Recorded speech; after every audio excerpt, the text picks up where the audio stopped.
எங்க ஊர் பக்கம்னா நேந்திரம் பழத்தில பெருசா டிஷ்லாம் வந்து பண்ணி பார்த்தது இல்லைங்க. ஆனா எனக்கு வந்து நேந்திரம் பழம் எப்படியாவது சாப்பிடணும். ஏதோ ஒரு ரெசிபியாச்சும் ட்ரை பண்ணணும்னு நெனச்சிட்டே இருப்பேன். ஒவ்வொரு டைமும் இந்தியன் ஸ்டோர் போம்போது நெறைய பழம் இருக்குங்க. ஒரு செக்ஷனே ஃபுல்லா இருக்கும். நான் வாங்கிட்டு வந்து நல்லா பழுக்க வச்சு சும்மா தாங்க சாப்பிடுவேன். அப்புறம் தான் ஃப்ரெண்ட் ஒரு நாள் வந்து ஒரு ரெசிபி சொன்னாங்க. சிம்பிள் ரெசிபி தாங்க. ஆனா சூப்பரா இருந்தது.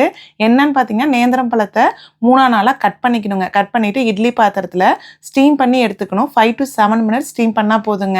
அத நீங்க எடுத்து பார்த்தீங்கன்னாவே பழத்துலருந்து தோல் வந்து லைட்டா விலகுன மாரி இருக்கும். அந்த மேல தொளிர் எடுக்கும்போதும் பார்த்தீங்கன்னா, ஈஸியா வந்துருங்க. சுட சுட இருக்கும்போதே மேல ஒரு ஸ்பூன் நெய் விட்டுங்க, நாட்டு சர்க்கரைய வந்து அப்படியே மேலாப்புல தூவி விட்டு, அப்படியே எடுத்து சாப்பிடும்போது, அந்த நெய்யி, சர்க்கரை, பழங்க அப்படியே சாப்பிட சாப்பிட சாப்பிட்டுட்டே இருக்கலான்னு தான் இருக்கும். அதுவும் சுட சுட சாப்பிடும்போது ரொம்பவே டேஸ்ட்டா இருக்குங்க. நேந்திரம் பழத்தில வந்து சத்துக்கள் ரொம்ப அதிகம். எப்படியாவது சாப்பிடணும்னு நெனச்சிட்டு இருந்தேன். ஆனா இவ்ளோ சூப்பரான ரெசிபி கிடைக்கும்னு நெனைக்கவே இல்லைங்க. நீங்க இந்த மாரி ட்ரை பண்ணியிருக்கீங்களான்னு கண்டிப்பா சொல்லுங்க.